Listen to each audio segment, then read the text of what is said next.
All right, let's talk. A little story to tell everybody.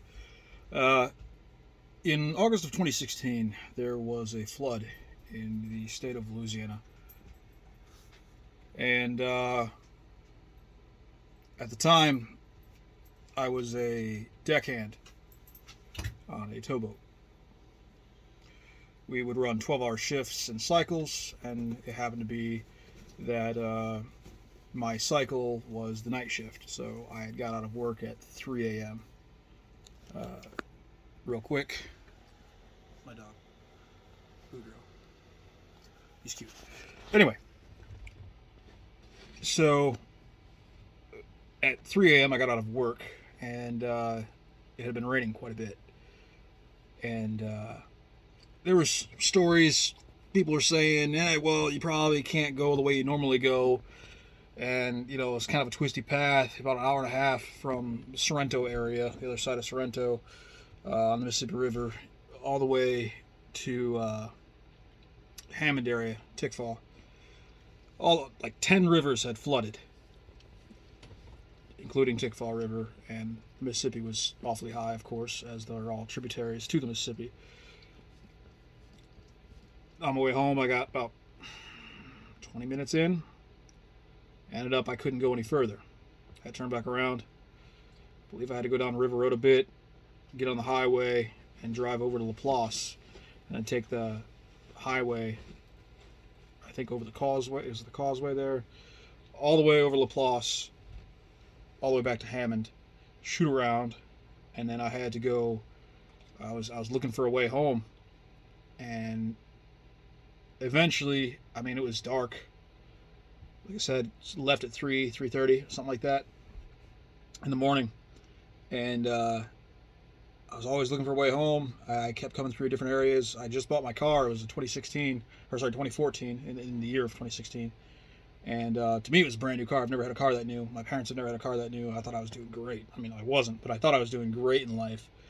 Um, and yeah, everything's flooded, super deep. And I keep going towards home, looking different back roads, trying to find a way home. And I get parked out in a church, and the water keeps coming up. It's been 12 hours, and the water's coming up. And as it goes, the water's coming up more and more and more.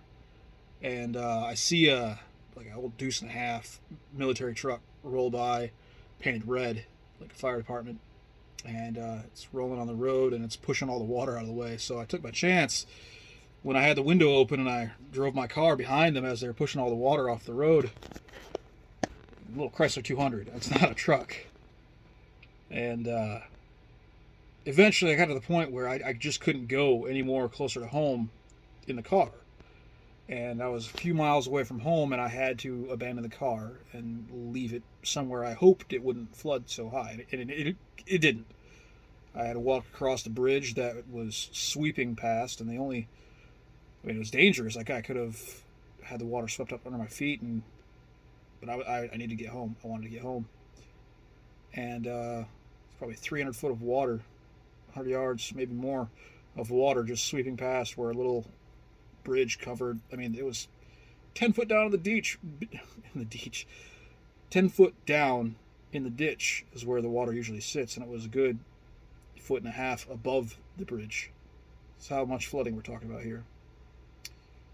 Eventually I got across, got home. It was 10 o'clock, 10:40, something like that by the time I got home.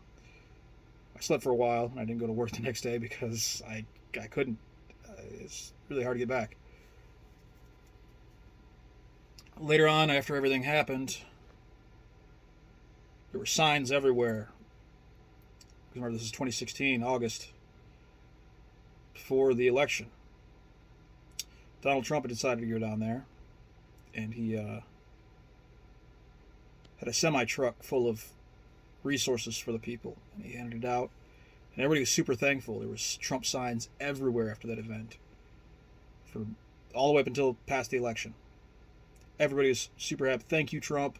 This, that, and not official MAGA signs or anything like that. There was all thank you, Trump, for doing what you did. Everybody was super helpful, or not grateful, I should say. And yeah, Huge disaster. Fast forward to beginning of February. Train derails in Ohio. It's Ohio. People on the East Coast and the West Coast don't really care. It's a flyover state. What's it matter? Just a bunch of dumb hillbillies and hicks. Doesn't really matter, does it? Well, it does. These are living people. This is the heartland of America, and it matters. All these chemicals are going to be in the groundwater, cause all kinds of problems. But if you say that, you're far right wing, is what they're saying. Even though the governor of Ohio said exactly that. Crazy. You seriously don't think that these chemicals can affect people? Really? Drinking and eating it? When all their animals are dying? It's going to cause problems.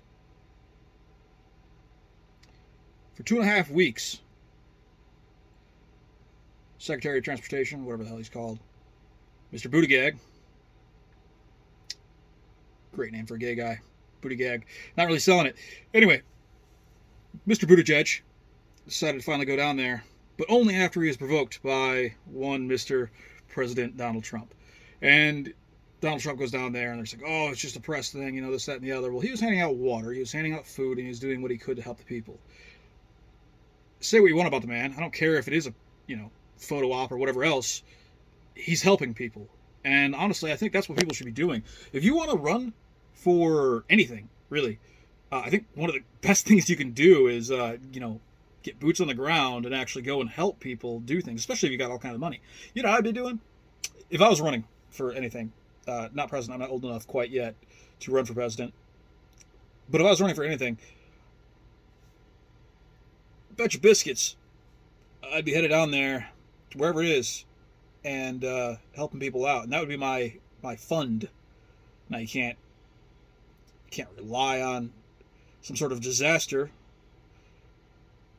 but that's where my marketing would go towards. That's how I would get press attention, because what is a commercial? Commercial's nothing. It's just pissing money in the wind. Doesn't really do much, but helping people out, that does a lot, and you get free press. It's not what matters, though. I mean, even if Trump was evil and maniacally laughing and saying, "Oh yeah, I'll fool them, I'll help people, and that's how I'm going to get elected." You know what? At least he's there and doing something, unlike our current administration. And like I said, the only reason they went there is because they were basically laughed at. Basically, Trump went there and it made him look bad. They wanted to turn the other cheek and say, nope, it doesn't matter. They voted for Donald Trump. They're not our people. That's kind of bullshit. Just being honest, that's not a good president. Oh, and then on top of that, Joe Biden went over to Poland and Ukraine and gave $500 million, that's $500 million, to Ukraine. What for? So that they can get weapons, or maybe it was weapons that we gave them, but either way, it was $500 million worth to Ukraine so they could fight Russia, so that Russia can get mad at us. Oh, now also, I believe it's the last nuclear deal that we have with Russia as far as treaty goes has been canceled. Thanks. We're edging closer and closer to World War III. Our president decides it's better to spend his time there than it is here with the American people helping them out. And the question is why? If it's so safe, why don't you go down there? I mean, what's to hurt? And if it's not safe, why aren't you down there helping the people? You're 80 years old. You only got so much time to live anyways. You get cancer in 20 years, it doesn't really matter. You're probably going to die before that anyhow. I mean, jeez.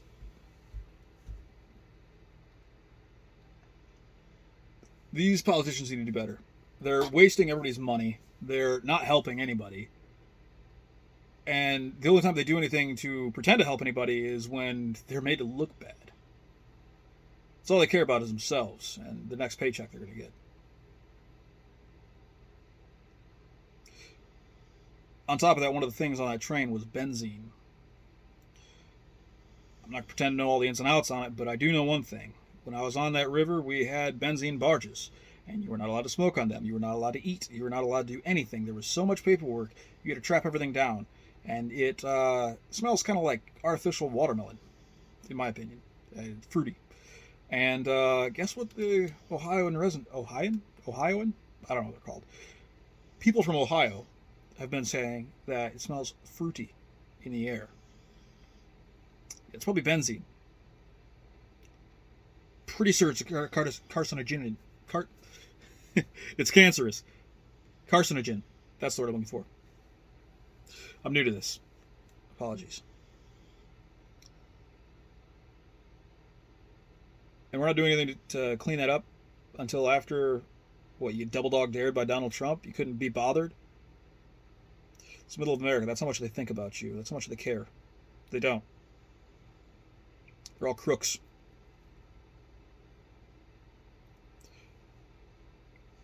That's about all I have to say about that. Y'all stay safe and don't drink the water.